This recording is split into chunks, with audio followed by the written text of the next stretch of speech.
I'm Mr. Alatar. This is Tani Staub. This is a demonstration speech, and I'm taking this course at Craven Community College.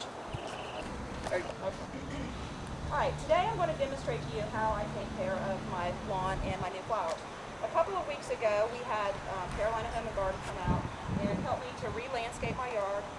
I was able to keep a lot of my old plants. They replanted some of those. And one of the main things that they told me that would help me to have my plants grow and thrive that I probably wouldn't have been able to do is that they added a lot more soil, and that soil had cow peat and it had VideoCap0 in it. And it smelled a little bit like a rodeo out here for a couple days, but that's really going to help the plants to grow. And what we'll do is in about another month or so, we have to re-fertilize those. And we have fertilizer, and we'll come out here and lift up the plant, and here at the root bed, we'll get a handful and we'll place that around there, and that will help the plants to continue to grow. Now for the first couple weeks, we have to water these plants every day, and what they suggest that we do is we water them for 15 seconds.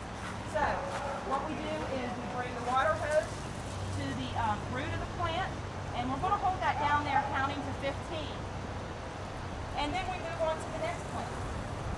And we do that for every plant you see here, down the sides, and on the other side.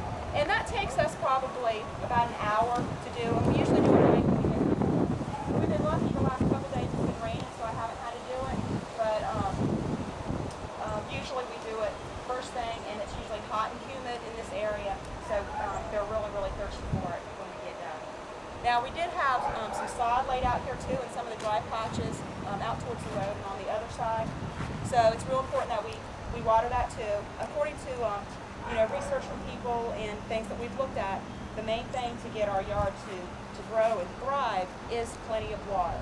So after we're done watering the plants, then we have several sprinklers, and this one seems to work the best. We have one here and on that side, and we'll hook the water hose up to that, and we'll hook the water hose up to that just like that, and we'll take it out and we'll move that around the yard until we get full coverage on the yard.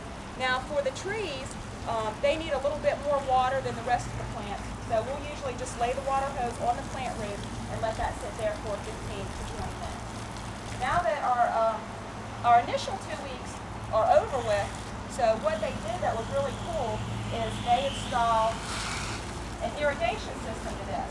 So if you'll look here, if you can see here, I have a hose coming out, and we have one here, and we also have one that comes out on the side of the house. And what we'll do is we'll hook that up just like that.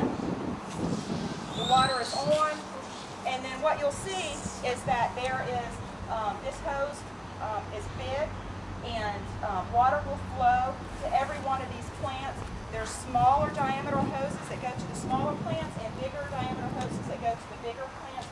So each plant will get the right amount of water that it needs.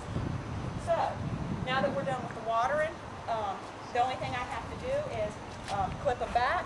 And another thing I do is I go around, and when I see dead flowers, I can take the shears, or I can just bend over and clip off the dead flowers, and that's all I need to do to keep these flowers growing and thriving.